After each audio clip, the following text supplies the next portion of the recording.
देखिए, अभी इतना डर इसलिए है क्योंकि आपके जीवन की अहम चीजें केवल आपके कपड़े, आपके गहने, आपकी शिक्षा, वो कुछ लोग हैं जिन्हें आपने अपने आसपास इकट्ठा किया है। आपके जीवन का सार बस यही है।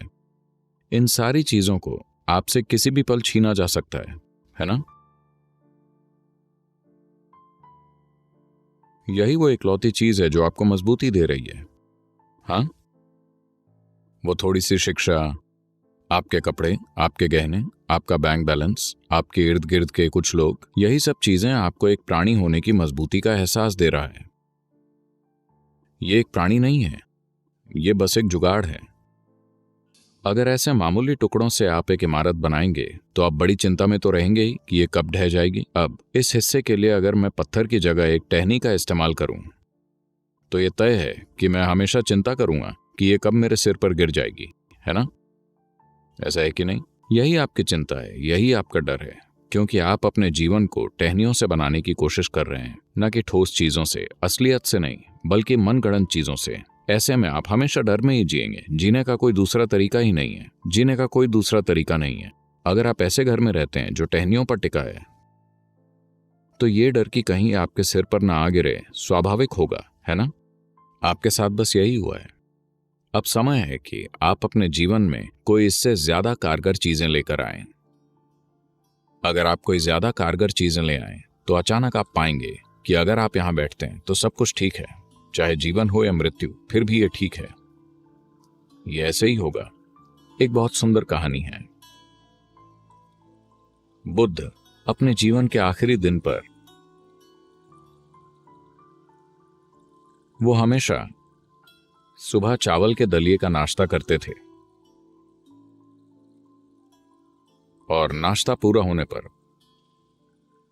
वो हमेशा उन सन्यासियों से मिलते थे जो उनके आसपास होते थे और हर रोज कहा करते थे, कोई सवाल है तो पूछिए।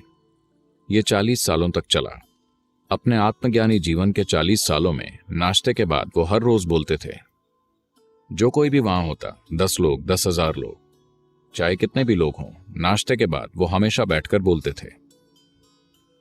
तो अपने जीवन के अंतिम दिन उन्हें पता था कि ये उनका अंतिम दिन है। उन्होंने अपना चावल का दलिया खाया और वो बैठे और बोले, आज अंतिम दिन है, अगर आपके पास पूछने के लिए कुछ है तो पूछिए। तो बहुत से सन्यासी रोने लगे। उन्होंने पूछा, आप लोग रो क्यों रहे हैं? अगर आप कम से कम किसी और दिन रोते तो ये ठीक था। आज अंतिम दिन है, समय बर्बाद मत कीजिए क्योंकि ये बीता जा रहा है। किसी दूसरे दिन आप रोना धोना कर सकते हैं और आपके पास इन सारी चीजों के लिए समय होता। आज अगर आप कुछ पूछना चाहते हैं तो पूछिए। वो हैरान थे कि लोग रो रहे हैं। लेकिन गुरुदेव, हम आपके साथ इतने लंबे समय से हैं और आज आप जा रहे हैं और वो लोग रो रहे थे, कोई सवाल नहीं पूछ रहा था। उन्होंने कहा, ये बेकार की बातें बंद करो, कोई सवाल पूछो। आज अंतिम दिन है, कोई संदेह है, आइए उसे हल कर लें। उसके बाद केवल शिक्षा बचेगी, कोई भी इसे हल करने के लिए नहीं होगा। देखिए, हर शिक्षा के साथ आप उलझ सकते हैं। जब गुरु जीवित होते हैं तब वो लगातार आपको उलझन से निकालते रहते हैं। उसके बाद कोई सुलझाना नहीं होता, कुल मिलाकर बस साधना ही बचती है। तो आज अंतिम दिन है, अगर आप कोई सवाल पूछना चाहते हैं तो कृपया पूछिए। बस यही सच है। वो अच्छी तरह से जिए। जब मृत्यु आई तो वो अच्छी तरह मरेंगे। वो बिल्कुल निश्चिंत हैं कि वो अच्छी तरह मरेंगे। तो ये बस एक और दिन है। एक दिन आपने शरीर धारण किया, एक और दिन आप इस शरीर के साथ घूमे और एक दिन आप शरीर छोड़ देंगे। आप इसे एक बड़ा मुद्दा बना लेते हैं सिर्फ इसलिए क्योंकि जीवन को लेकर आपकी दृष्टि बहुत संकरी है।